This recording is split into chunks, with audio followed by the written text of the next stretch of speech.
everybody, and welcome to the first episode of the Legends of the Game show. This show documents moments in softball history. I am your host, Kris Caldwell.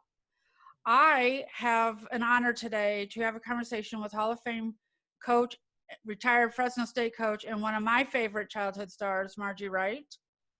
Margie, thank you. Oh my gosh, thank you for being the first ever on the show. Well, it's an honor. It's a pleasure, and I'm really looking forward to it. Well, I mean, you are one of my biggest childhood memories of playing. You used to play for the St. Louis Hummers here in St. Louis.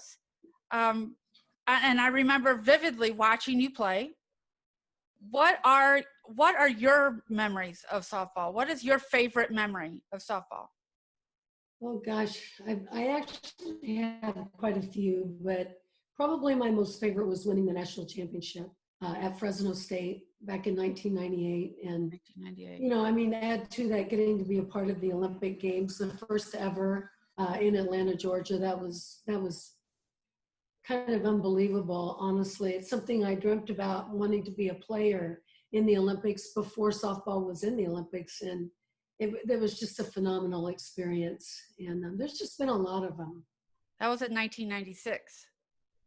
Or 96 Olympics. Yeah, the 96 Olympics. I attended every game. I know you can imagine that. You had some pretty big names on the 98 team at Fresno State. You had Laura Berg, who was also a 96 Olympian. Mm-hmm. You had, what was Amanda Scott? Yes. Pitcher. But tell me what was so unique about that 98 team? Well, what was so unique about it was we went into the World Series seeded number 7, and we knew we were better than turning. And that team was really special because it's sort of like, you know, we had a lot of ups and downs during the year, but everyone kind of settled in and decided we're going to go for this. And so everything we did leading up to that was based on, we're going to win the World Series this time. And really, 3 major players, Laura Berg, of course, the best outfielder ever, Nina Lindenberg, and of course, Amanda Scott, who was the most valuable player as our pitcher. And the ironic thing about it was we had lost to Arizona 3 times during the year. All 3 times we had played them. And, you know, we just did a lot of studying and, you know, figured out a lot of things.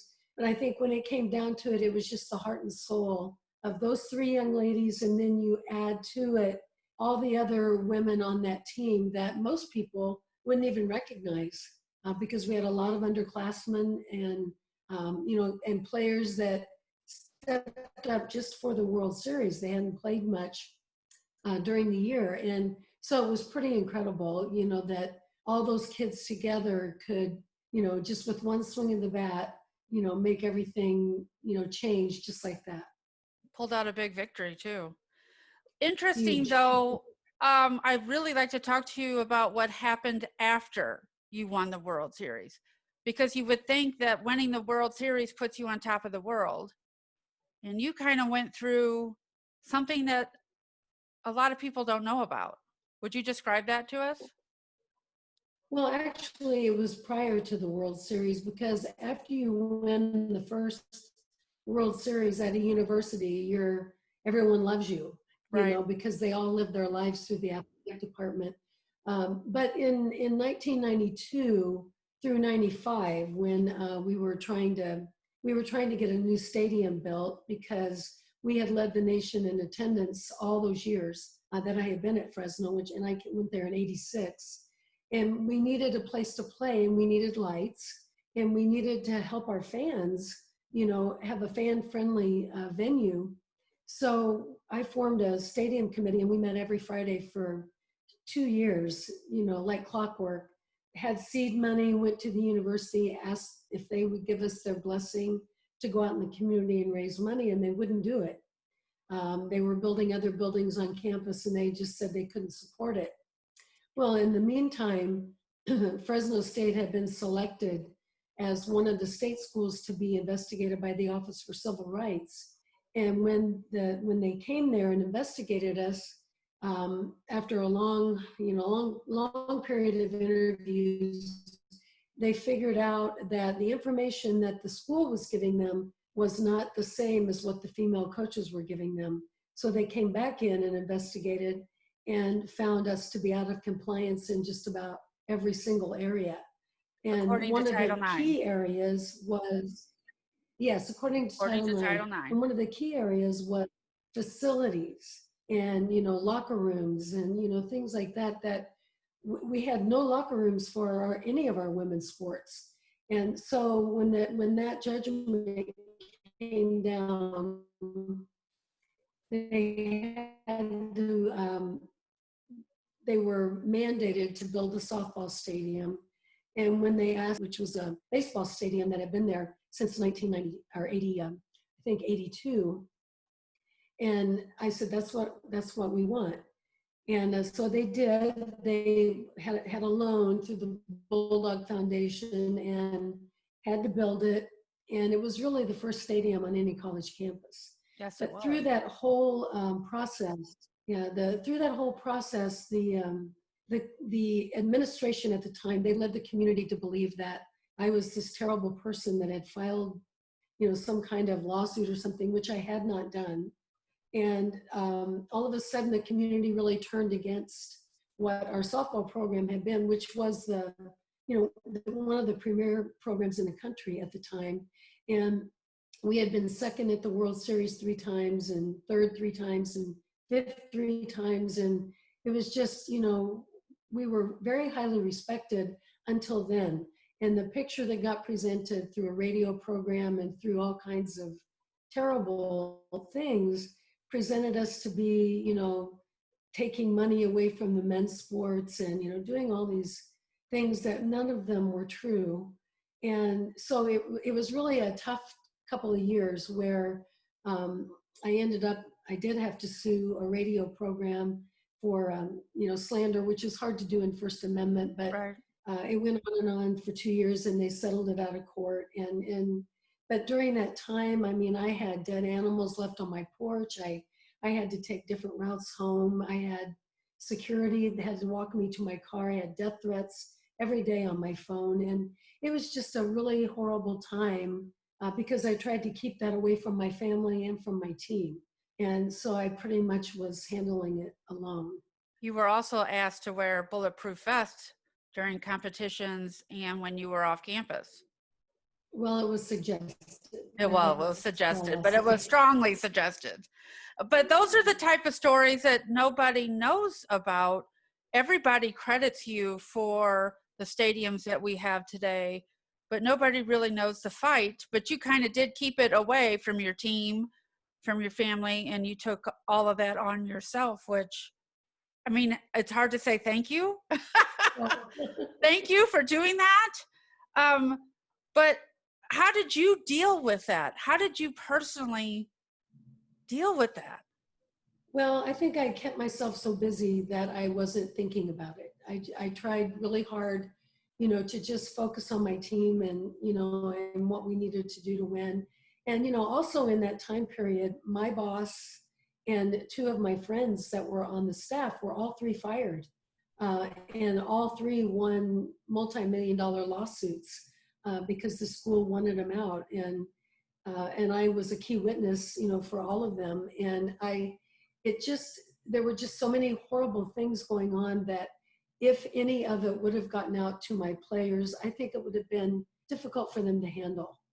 And I guess, I don't think I could have handled it at that age, but, for me, it was just easier to kind of keep it in. And then, sometimes my personality changed, a lot during those, 2.5 years because you're constantly not trusting anyone and you have to be on guard all the time. And yeah, it was a rough time. I bet it was a rough time. Championship. So, and they can never take that away from us. Well, one of the reasons why I wanted to have this type of show is that people know and understand what went on before them. So the biggest thing that you do is you still give today. You still give to coaches today. How do you guide the coaches of today? Well, I think the coaches of today are living in a much different time than when I started. when you have a 38-year career, a lot of things change in that period of time, especially now with the COVID experience.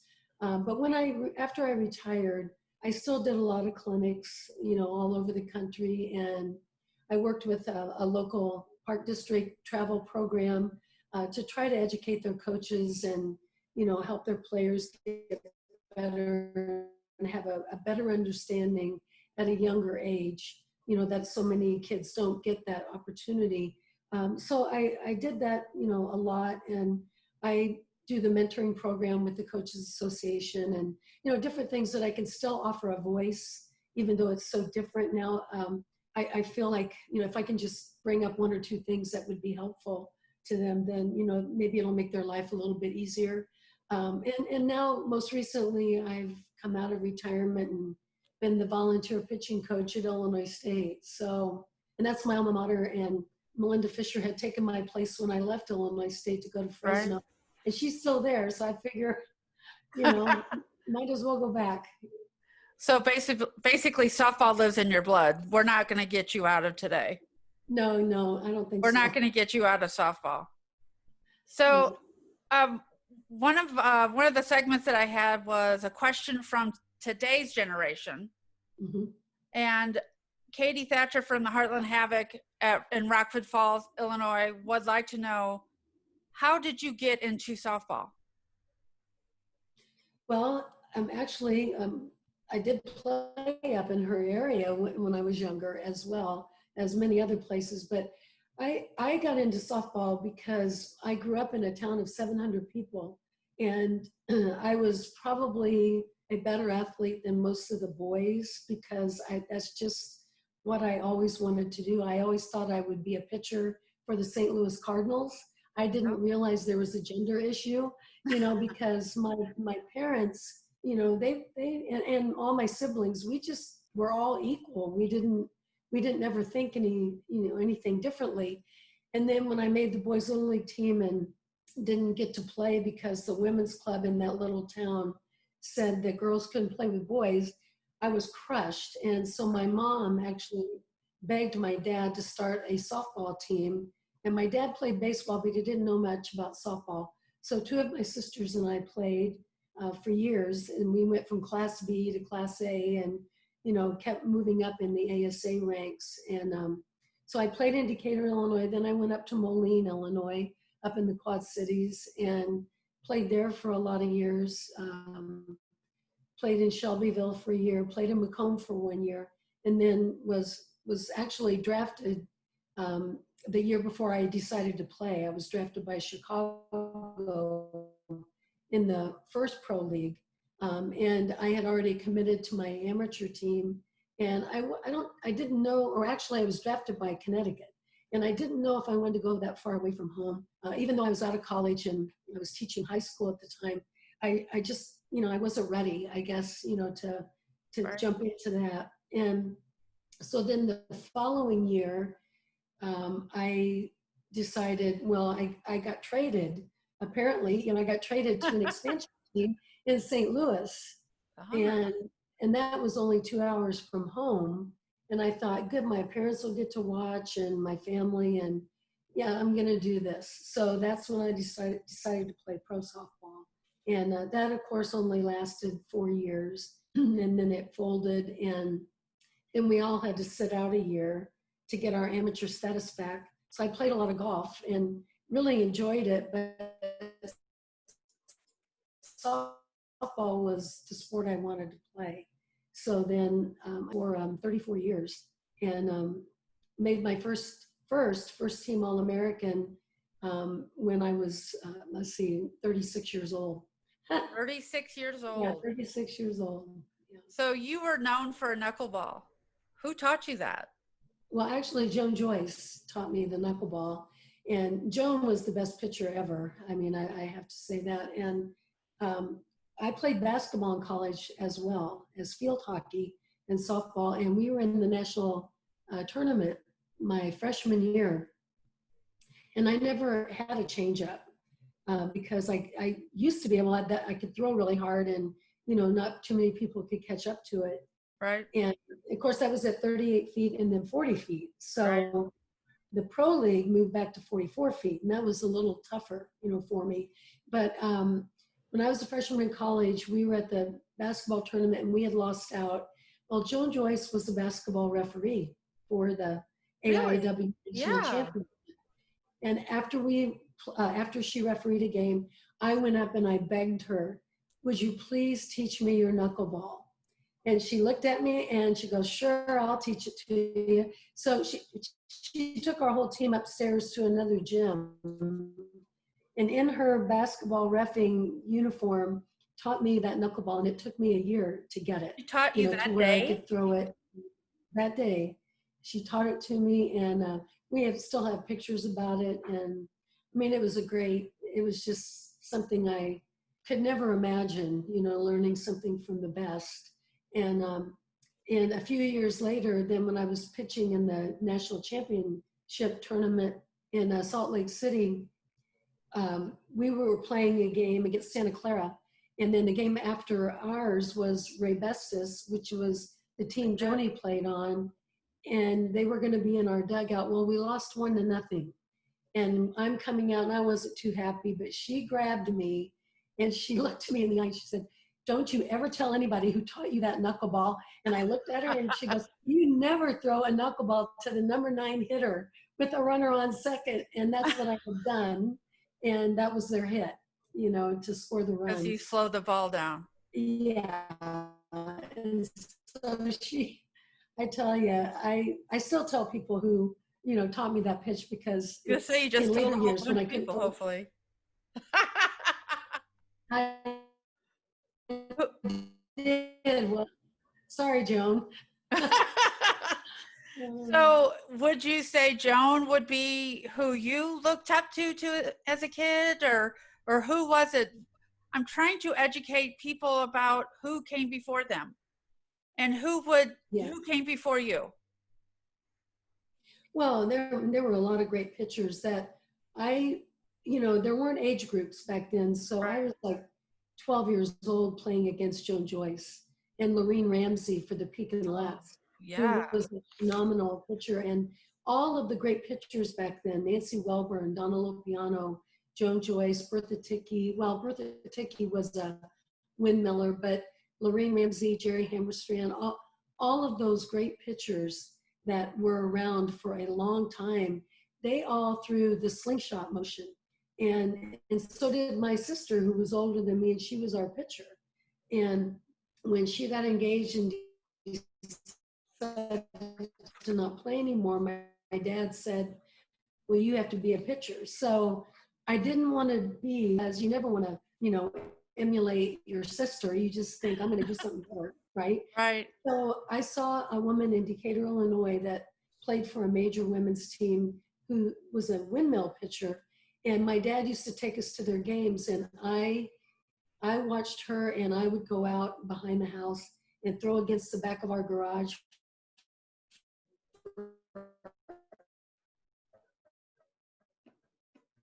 hours trying to throw that motion and told me I needed to hit those 4 circles. Well, I chased a lot of balls over the garage, when I first started, because I couldn't figure out when to release it. But I was self-taught, just, watching that woman. Her name was Gloria Egner. And I just will never forget, there were 2 pitchers there, Barbara Aerosmith and Gloria Egner, that when I was just a little kid, and I just thought they were phenomenal. And that's who I wanted to be like. But you always dream that you're going to be the person who wins all the national championships. Sure. Like Joni and Donna and all those people I've done, and against Joan, and also get to play with Donna Lopiano. So those were 2 huge honors for me. Big names right there. Yeah. Yeah. So I might be a little controversial here. I at the last College World Series, because we couldn't go this past year, I was asking young girls if they knew who Babe Ruth was. And of course, 100% knew who Babe Ruth was. They did not know who Lisa Fernandez, Michelle Smith, and Michelle Smith's up in the top talking. Yeah. Dot Richardson. So I want, how can we educate? How can we change this? Do you think? What do you think we need to do for people to know who these people are? Well, I think a lot of it should be up to the coaches that we have out there today in the younger teams. And there isn't a whole lot of video, but there is video of Lisa Fernandez and Michelle Smith. I mean, they were great collegiate players. Yes, they They were. were Olympians. I mean, they were gold medalists Yes, they multiple were. times. And it's like there are ways to get copies and archives of what these young women did that just moved softball so far ahead, you know, from 96 on. And I feel the responsibility lies on their coaches, both in college and as they're growing up, you know, and playing in summer ball. The disadvantage is most of the dads or the people coaching at the lower level, they don't know who those people are. That's right. You know, they might hear somebody drop their name and, oh, and then look them up on Wikipedia or something, but they don't really know what they did for the sport. I mean, when I tell people Joan Joyce was the best pitcher ever to pitch, and Lisa Fernandez is right behind her, they look at me like, who are these people? And I'm like, are you crazy? You know, to me, they are just living legends of They the are. game that, I mean, we could have never won the gold medals the way we did without Dot Richardson and Michelle Smith and Lisa Fernandez and Laura Berg and all of these young women. That never would have happened No. had it not been for Joan, you know, and, you know, people that gave people like me the opportunity to, you know, pass it on to the next generation. And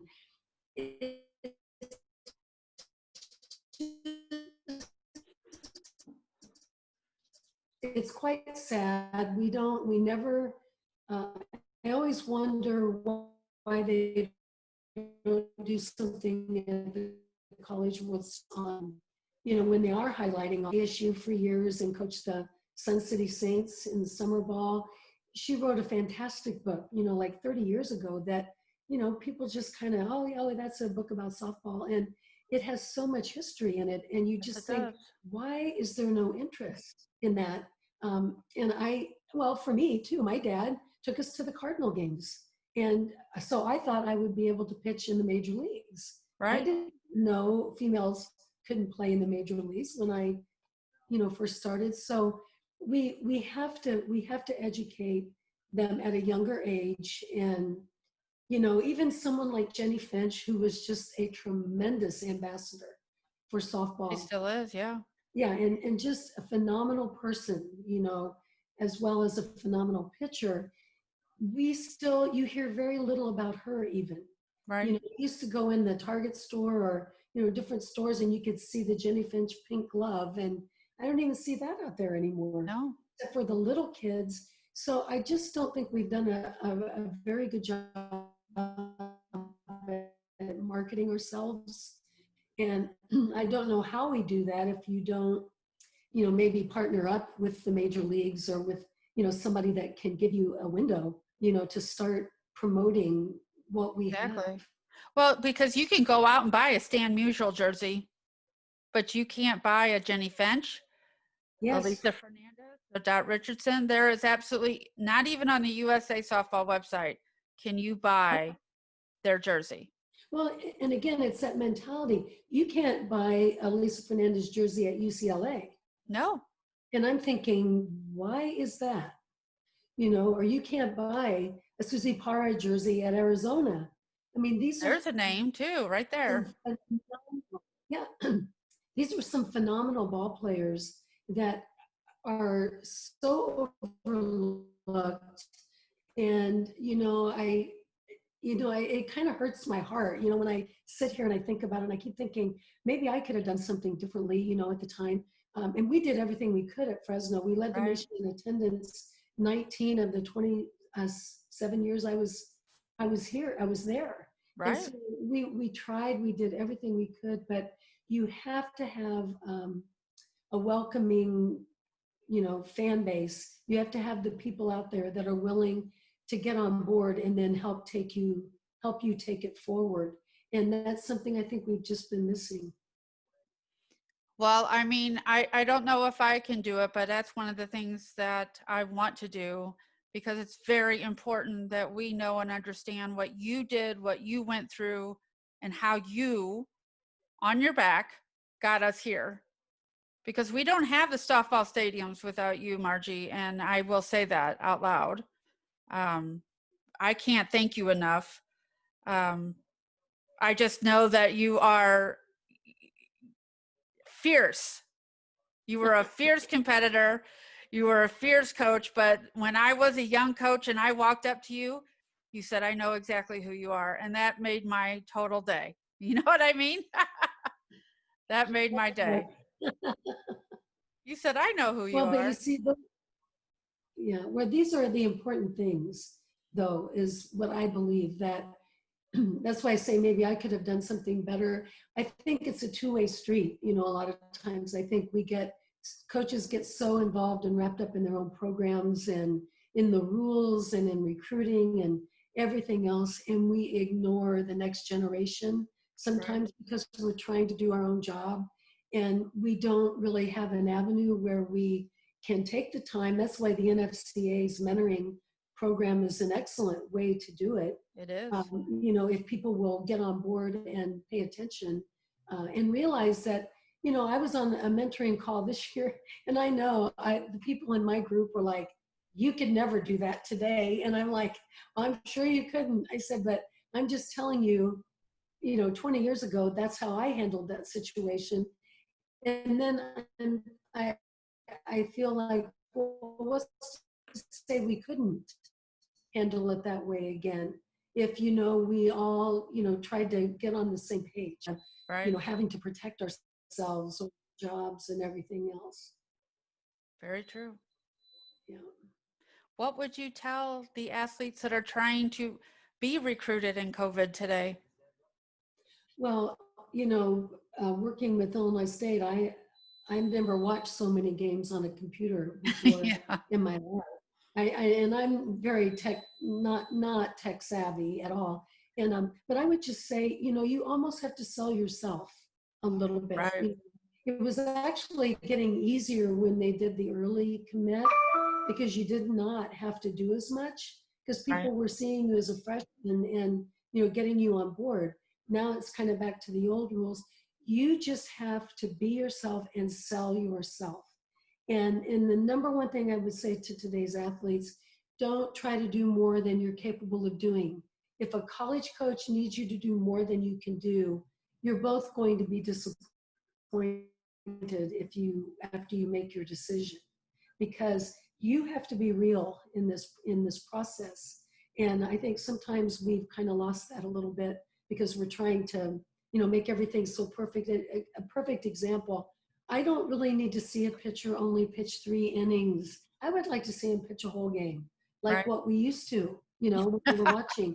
And and I think it's caused a lot of, I think it's caused injuries. I think it's caused kids to lack confidence. And, you know, I'd much rather go sit in 100 degrees and watch a 7 inning game with somebody with, you know, when they get tired and when they handle tough situations Correct. and having somebody bail them out all the time. Right. So, I mean, I guess that's a message I would say to the coaches. You Right. know, the coaches could change that process, Yes, they you know, can. if they choose to. What about playing 5 games in one day? Oh, that's child abuse to me, I think. Yeah, 5 games, and I've done it before, I have but too. 5 games in one day is very unrealistic, you know, Right. Still nowadays. goes And on. I mean, I pitched 5 games, Yes, you you did. know, but you know, the format to me, if I were back in coaching and recruiting, I would prefer the format to be the way it used to be, where you go to a tournament, it might be a double elimination, you spend Right. your recruiting money to get there, you might only see 2 games, but you see every pressure situation you could Right. possibly see. And I can tell more in that 2 games than I can in watching, you know, people come in and out in 8 games, Right. you know, on The the round same weekend. robin. Hmm. Yeah, it's like I can find out their character. I can see their competitiveness. I can see their, you know, just how gritty they are, and all in 2 games. If if that's all I'm allowed to do. Right? Well, that's perfect, Margie. Oh my gosh, Margie, thank you so much. I had so much fun. Well, I hope I gave some good answers. I don't know. You Oh, I never think it know. was awesome. Well, this ends today's show. Next week, we're hoping to have Joan Joyce herself. Thank you, Yay. and come back. Thank you, Kris. I hope to come back.